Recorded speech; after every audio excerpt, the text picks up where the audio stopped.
ପ୍ରକୃତରେ ରସେ ରସିକ ଜନ ଜମ ସେ ରସ ଛାଡ଼ିବ ସେ କାହିଁ ଯେ ତା ରସରେ ରସିକ ପ୍ରାପ୍ତି କରିବା ପାଇଁ ସେ କୋଉଠୁ ସେ ରସକୁ ଛାଡ଼ି ପାରେ। ଆଉ ପ୍ରକୃତରେ ଦୀର୍ଘ ସମୟ ଧରି ବସିବା ଗୋଟେ ବି ତପ। ପାଖରେ ଆମର ଗୌରାମ ଭାଇ ସମସ୍ତଙ୍କ ପ୍ରିୟ ବୁଢା ଭାଇ ସେମିତି ବସିଥିବେ ନା, ମହାପ୍ରଭୁଙ୍କ ସେଠି କୃପା ତାଙ୍କ ଉପରେ ଅଛି, ଠାକୁର ଦୟା କରିଛନ୍ତି। ଆଉ ଆପଣମାନଙ୍କ ଉପରେ ଇଏ ବି ଗୋଟେ ତପ। ହରି କଥା କହୁ କହୁ 5-6 ଘଣ୍ଟା ବିତିଗଲା ପରେ ବି ଜଣା ପଡେ ନା ଆମେ ଏତେ ସମୟ ବସି ପାରୁଛୁ। ଅଲଗା ବେଳେ ଅଧଘଣ୍ଟେ ବସିଲେ ଅଣ୍ଟା କଣ ହେଇଯିବ ନାଇଁ। ସତ୍ସଙ୍ଗରେ ବସିଲା ବେଳେ ଠାକୁର ଏମିତି ଦୟା କରିଛନ୍ତି। ପ୍ରକୃତରେ ସେ କହିଛନ୍ତି ସତସଙ୍ଗ ଅଟେ ମୋର ନିବାସ, ସତ୍ସଙ୍ଗେ ନକରେ କାଳ ପ୍ରବେଶ। କାଳରୁ ଅତୀତ ଜାଗା ହେଉଛି ସତ୍ସଙ୍ଗ। ବସିଲେ ଆପଣ ଜାଣିପାରିବେନି ସମୟ। ଜଣେ ମତେ ପଚାର ଲେଖିଲେ ଦିବାକର ବାବୁ ପ୍ରବଚନ ଦଉଛନ୍ତି କେଇଟା ଶ୍ଲୋକ ଶିଖିଛନ୍ତି? ମୁଁ କହିଲି ସେଥିରେ ମାଇନସ। ମୁଁ ଅନ୍ୟ ପ୍ରବକ୍ତାଙ୍କ ଭଳି ଶ୍ଲୋକ ଶିଖିନି, କିନ୍ତୁ ଗୋଟିଏ କଥା ଜାଣିଛି, ହାତ ଟେକିଦେଲେ ଯିଏ ଶୁଣେ ସକଳ ଦୁଃଖ, ହାତ ଟେକିଦେଲେ ଯିଏ ଶୁଣେ ସକଳ ଦୁଃଖ, କିଏ ବା ଗାଇଲେ ତା ଆଗେ 1000 ଶ୍ଲୋକ ବୋଲ ଆନନ୍ଦ ଏକ ବାର ହରି ବୋଲ। ତା ଆଗରେ କଣ ଶ୍ଲୋକ ଗାଇବା, କଣ ଶିଖିଛେ, କଣ ଛନ୍ଦ ବ୍ୟାକରଣ ବର୍ଜିତ। ମୁଁ ଜାଣିଛି ଆଜ୍ଞା, ନିରୋଳା ସୁବିଧା ନେଇ କାନ୍ଦିବା ସେ ପୂଜା, କାନ୍ଦଣାକୁ ସହି ନ ପାରନ୍ତି ଦେବରାଜ। ଜୀବନ ଭିତରେ ଫୁଲ ଚନ୍ଦନ ଧରି ଗୋଟିଏ ପୂଜା ଆପଣ କରନ୍ତୁ, କିନ୍ତୁ ଠାକୁର ମୋର କହିଲେ ନିରୋଳା ସୁବିଧା ନେଇ ତାଙ୍କ ପାଇଁ ଆଖିରୁ ଲୁହ ଖୋଇବାକୁ ଠାକୁରଙ୍କ ପାଇଁ ଗୋଟିଏ ପୂଜା ହେଇଯାଏ। ଆଉ ଆଠ ବଡ ପୂଜା ସଂସାର ଭିତରେ କିଛି ନାହିଁ। ସେଦିନ ତ ଏ ଆଖି ଭାରି ଧନ୍ୟ ହେଇଯାଏ। ଯୋଉଦିନ ସଂସାର ପିଲା ଛୁଆ ପରିବାର ପାଇଁ ଲୁହ ଗଡ଼ଉଥିବା ଆଖିଟା ମୋ କେଶବ କେଶବ କହି ଆଖିରୁ ଗୁରୁ ସ୍ୱାମୀ କହି ଲୁହ ଗଡ଼ାଏ, ସେଦିନ ତା ଚରଣ ପାଦୁକା ଧୋଇ ହେଇଯାଏ ବୋଲ ଆନନ୍ଦ କବାର ହରି ହରି ବୋଲ। ସଜ୍ଜନ ଭଗବାନ ଉଦ୍ଧବକୁ 11 ସ୍କନ୍ଧ ଭାଗବତରେ କହିଛନ୍ତି, ଉଦ୍ଧବରେ ଏ ପୂଜାଠୁ ଶ୍ରେଷ୍ଠ ପୂଜା ମୋର ନାହିଁ। ଆଉ ଯୋଉମାନେ ମୋର ଭକ୍ତ ସେଇମାନେ ଏଇ ପୂଜା ଦିନ ରାତି କରନ୍ତି ନାଇଁ। ଓଡ଼ିଆ ଭାଗବତ ଜଗନ୍ନାଥ ଦାସ କେଡ଼େ ସୁନ୍ଦର ପଦ। ଆଜ୍ଞା ଠାକୁରଙ୍କ ଛୁଆ ମାନେ ଯେମିତି ଆଜ୍ଞା ଏ ଅଧମକୁ ଭଲ ପାଆନ୍ତି, ଦୟା କରିଛନ୍ତି, ସୁନିଲ ବାବୁ ବି ସେମିତି ଭାରି ଭଲ ପାଇଛନ୍ତି। ମୋର ଯିଏ ହାରମୋନିୟମ ଷ୍ଟାଫ ତା ହାତ ଭାଙ୍ଗିଗଲା ପରେ ପରେ ମୁଁ ଭାରି ଅସୁବିଧାରେ ସବୁଦିନ ପ୍ରୋଗ୍ରାମ ଭାରି ଅଡ଼ୁଆରେ ଠାକୁରଙ୍କୁ ପ୍ରାର୍ଥନା କଲେ ଠାକୁରଙ୍କ ପ୍ରୋଗ୍ରାମ ଥାଏ। ତ ଯାହା ହଉ ତାଙ୍କରି ଛୁଆ କିଶୋର ରୂପରେ ଠାକୁର ପହଞ୍ଚେଇଲେ। ସେ 6 ମାସ ରହିଲା। ଆଉ ଏତେ ଲେଖା ଖାଉଛି ଯେ ତାକୁ ଯୋଗେଇବା ଭାରି କଷ୍ଟକର। ତେଣୁ ଗୀତ ଯେମିତି ଗାଉଛି ଖାଉଛି ବି ସେମିତି। ମୁଁ କହିଲି ହାତୀ ଆଗରେ ତାକୁ ନଡ଼ା ପକେଇଲେ ହବ ନାହିଁ, ତେଣୁ ତା ପାଇଁ ବି ଡରି ମରି ରହିବା କଥା। ତେଣୁ ଯାହା ହଉ ପ୍ରଭୁଙ୍କ ଦରବାର ଭିତରେ ଯାହା ହଉ ବାବାଙ୍କର ଏ ମୋର କରୁଣା, ଯାହା ହଉ ସେ ଚଳେଇ ଦଉଛନ୍ତି ବୋଲି ମୋର ବି ଏପଟେ ଚଳି ଯାଉଛି। ନହେଲେ ସିଏ ଯଦି କହନ୍ତେ ମୋର ଚଳୁନାହିଁ କିଶୋର ପଳେଇ ମୁଁ ଅଚଳ ହେଇ ପଡ଼ନ୍ତି। ତେଣୁ ଯାହା ହଉ ଠାକୁରଙ୍କ ଦୟା, ଇଏ ବି କେଶବଙ୍କର ଅହେତୁକ କୃପା ବୋଲ ଆନନ୍ଦ ବାର ହରି ହରି। ତେଣୁ ପ୍ରଭୁଙ୍କ ଦରବାର ଭିତରେ କାହିଁକି ଏ କଥା ଆପଣମାନଙ୍କୁ କହୁଛି, ବେଳେ ବେଳେ ପ୍ରଭୁ ଅହେତୁକ କୃପା ଜୀବ ଉପରେ କରିଦିଅନ୍ତି, କେବଳ ଜୀବକୁ ସେ ପାତ୍ର ହେବାର ଆବଶ୍ୟକତା ଅଛି। ଆଉ ଯୋଉମାନେ ଭକ୍ତ ଓଡ଼ିଆ ଭାଗବତ ଜଗନ୍ନାଥ ଦାସ କେଡ଼େ ସୁନ୍ଦର ପଦ ଦେଖନ୍ତୁ। ହେଲେ ଉଦ୍ଧବ ଯେ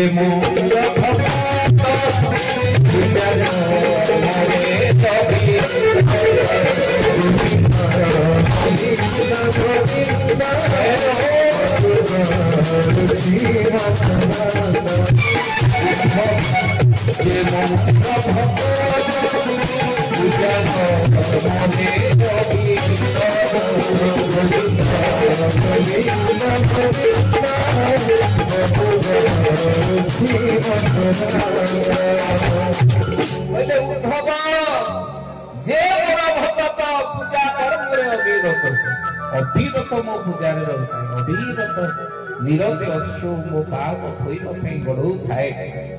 ସେ ମୋର ଭକ୍ତରେ, ସେ ମୋର ପ୍ରାଣ।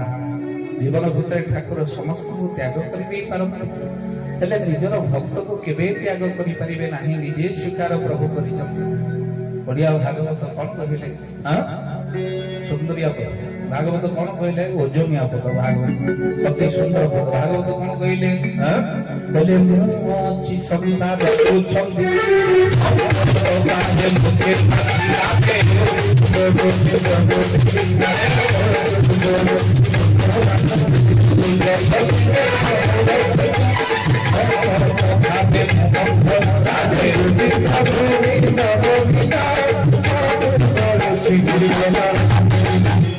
समस्त को कष्ट देले चली जाई पारे हेले भगवान निजे कहले मो भक्त को जे कष्ट दब सुन कहले मो भक्त को जे पीड़ा देबे मो चरण में नासर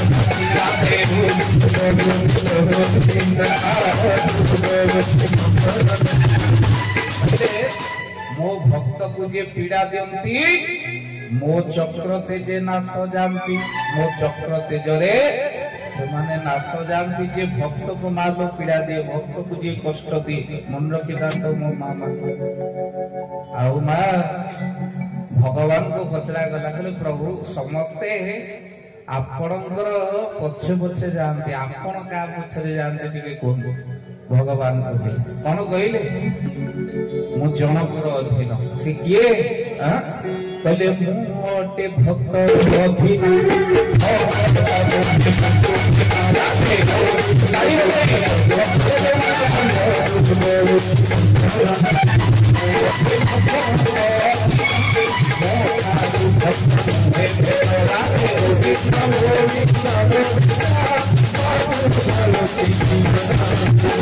बोलो सच्चिदानंद भगवान जय भक्तबंधु कहले मु भक्तर अधीन हो जाए आ भक्त मोठार केबे भी भिन्न होना भक्त भगवान दुई अभिराम ठाकुर कहले भाविले भिन्ना भिन्न जे भक्त से परिपूर्ण आउ से भक्त को सब ठाकुर बड़ कर रखी मां भक्त न आसिले आउ ये यज्ञ कौन सफल होता तेणु ठाकुर टाणिकी आनुरी जे निजर प्रिय आत्मीय सहचरी मान आउ हे सदे सज्जन से सर्व दुख रक्षा कर जुगे जुगे जो घटना गुड़िक घटुची आप ये नरसिंह क्षेत्र हिरण्यकश्यप को भगवान सत्य जुगे विदारण कले छाती फाड़ी कहीं भक्त को से कष्ट दौले जी भक्त को कष्ट देती भगवान आसी नहीं अच्युतानंद महापुरुष कौन कहले भक्त देखाइला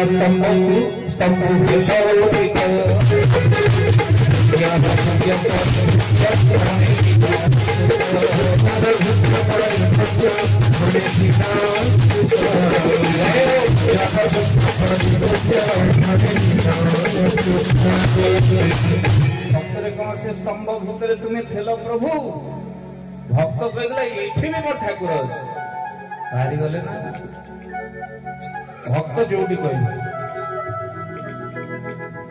बाहर सीधा सड़क गोविंदाय नमः छाती फाड़ी दे केवल जे सत्य जुगे छाती फड़ाई मु देखुची 4 जुगे छाती फड़ा तृतीय जुगे आउ जड़े छाती फाड़े से हूँ हनुमंत महाराज ये स्थान हनुमान मालिक लिखाई महापुरुष लिखी कौन लिखी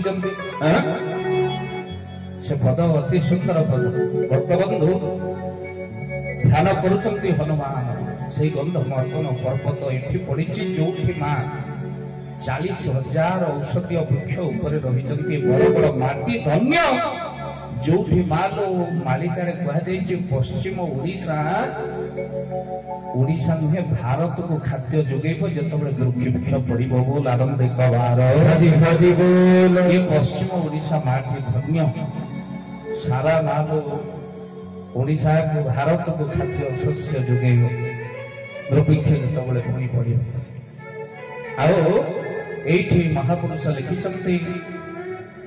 धीर हनुमान रही सेटारे राम नाम मंत्र ध्यान रे करे सेठारे रही से हनुमान ओरी शेष बेले देव दर्शन बोल आनंद हरि हरि बोल ଆଉ ସେଥିପାଇଁ ବଡ଼ ବଡ଼ ମାଟି ଗୁପ୍ତ ଭୂଇଁ ଯୋଉ ଗୁପ୍ତ ଭୂଇଁରେ ମା ଅତି ଗୁପ୍ତ ଭୂଇଁ ବୋଲି ମହାପୁରୁଷ କହୁଛନ୍ତି। ପ୍ରଭୁଙ୍କ ଲୀଳା ସେ ଜାଗା ଏ ଅତି ଗୁପ୍ତ ଜାଗା। ରାମ ନାମ ମନ୍ତ୍ର କରି ହନୁମାନ ବସିଛନ୍ତି। ଆଉ ମହାପୁରୁଷ ଲେଖିଲେ ଏ ଯଜ୍ଞର କଥାକୁ ବର୍ଣ୍ଣନା କରି କହିଛନ୍ତି।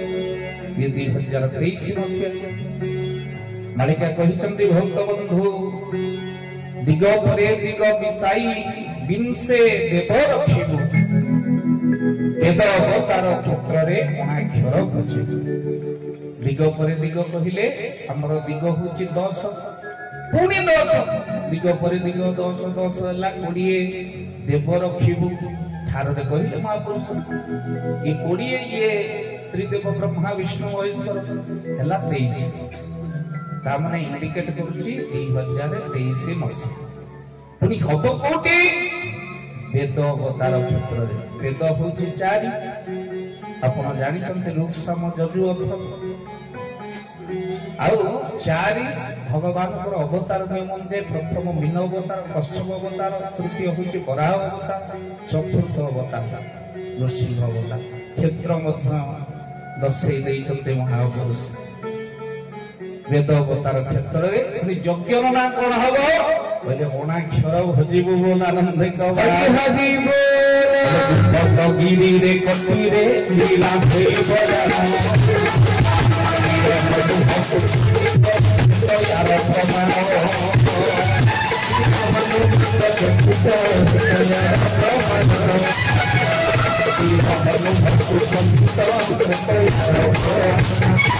बोलो सच्चिदानंद भगवान की। पहले भक्त बंधु से स्थान कौन मालिकारे महापुरुष कहले गुप्त गिरी पतिरे लीला होइब जान वीर हनु हस्तु खंडित कृत यार प्रमाण। हनुमंत महाराज जितेबले तृतीय युगरे लक्ष्मणଙ୍କର ଶକ୍ତି ଭେଦ ସମୟରେ ନେଇକି ଯାଉଥିବା ବନ୍ଧ ମହାଦର ପର୍ବତ ଖସି ପଡ଼ିଥିଲା ଏ ସ୍ଥାନରେ। ସେଇଠି କେଶବଙ୍କ ଲୀଳା ହବ ବୋଲ ଆନନ୍ଦ ଗାଉ ହରି ହରି ବୋଲ ଲୀଳା ହୋଇବ ଯା।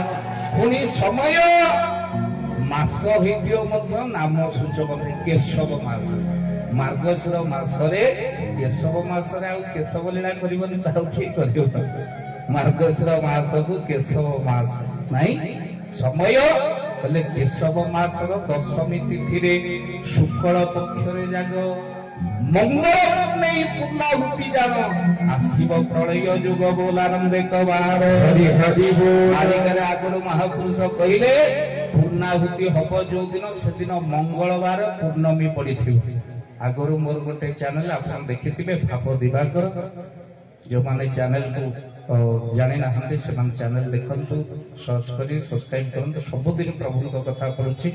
ତ ଭଗବନ୍ଧୁ କିଭଳି ଭାବରେ ବରଗଡ଼ ମାଟିରେ ଲୀଳା ହବ ଆଗରୁ ମଧ୍ୟ ମହାପୁରୁଷଙ୍କର କଥା ଏ ଯୋଗ୍ୟ ହବା ପୂର୍ବରୁ କଣ ରହିଛି ବରଗଡ଼ ମାଟିରେ ଆମେ ଭିଡିଓ ପ୍ରସ୍ତୁତ କରିଥିଲୁ ଆଉ କରିଥିଲା। ମାଳିକାର ନାଁ ମଧ୍ୟ ସ୍ଥାନ ତତ୍ତ୍ୱ ନିରୂପଣ ମାଳିକା। ଆଉ ହେ ଶ୍ରୀ ସଜ୍ଜନ ସବୁଠୁ ବିରଳ। ଆଉ ଯଶବନ୍ତ ଦାସ ମଧ୍ୟ ମହାପୁରୁଷ। ଯଶବନ୍ତ ଦାସ ମୋ ମାଟିର ଠାକୁର। ମୁଁ ଏ ଅଧମ ଜଗତସିଂହପୁର ମାଟି ଶାଳା ମଣ୍ଡଳରେ ଜନ୍ମ। ବିଭାଗ ନାହିଁ ବହି ତଳେ କେବଳ ଶାରଳା ମଣ୍ଡଳେ। ଶାରଳା ମାର ପାଦୁକ ସକଳ ରୋଗର ମୋଦକ। ଆଉ ସେଇ ମାଟିରେ ଯଶବନ୍ତ ଦାସ କହିଲେ ବରଗଡ଼ ମାଟି ଗୁପ୍ତ ଭୂମି। ଭକ୍ତବନ୍ଧୁ ଅତି ଗୁପ୍ତ ଭୂମି ବୋଲି ଯଶବନ୍ତ ଦାସ ତାଙ୍କର ଆଗତ ଭବିଷ୍ୟତ ମାଳିକାରେ ଲେଖିଛନ୍ତି।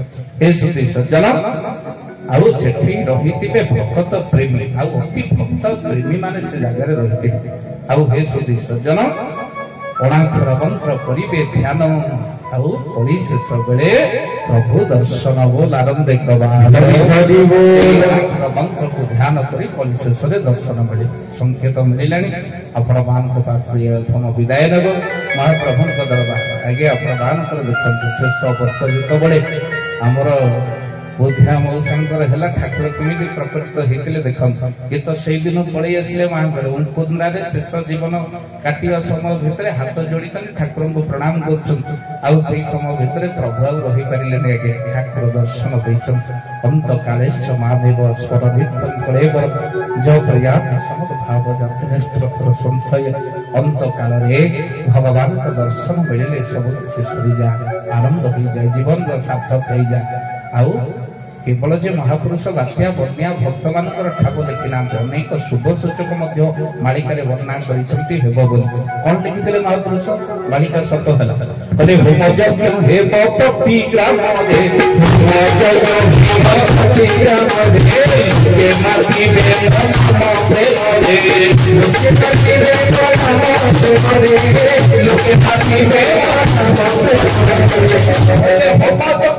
प्रति ग्राम लोके मातिबे मो नाम प्रेम देखो होम यज्ञ को गाँव में होम यज्ञ नाही बोली कथा ना लोक माने नाम प्रेम रे मातिबे आमे मध्ये टिके नाम करिबा आ आजिर बाणी को विराम दबा अधम बाणी रे जदि त्रुटि थाए मते क्षमा देबे जदि आनंद देई थाए प्रभुकर अपार कृपा आपण मानको छाड़ी जीवा इच्छा नहीं समय संकेत महाप्रभु केवे विच्छेद अच्छे माने मिलन अच्छे मिलन अच्छे माने विच्छेद अच्छे तो समय कथा पूरा प्रमाण प्रदान विराम देवा दुई बार नाम समस्त टिके प्रेम कीर्तन करेंगे आम आरंभ कहीचु बरगड़ा माटी जे ब्रजपुर लीला करेंगे केशव सुंदर तो आपण मैंने कहे यदि केशव एट लीला कर मैंने किए आपण मैंने होती गोपी आउटे रहिले गोपाल बोलानंद कवार गोपाल माने प्रेम आनंद सहित समस्त के भाग रे कीर्तन करिबा बस रात की जिंदगी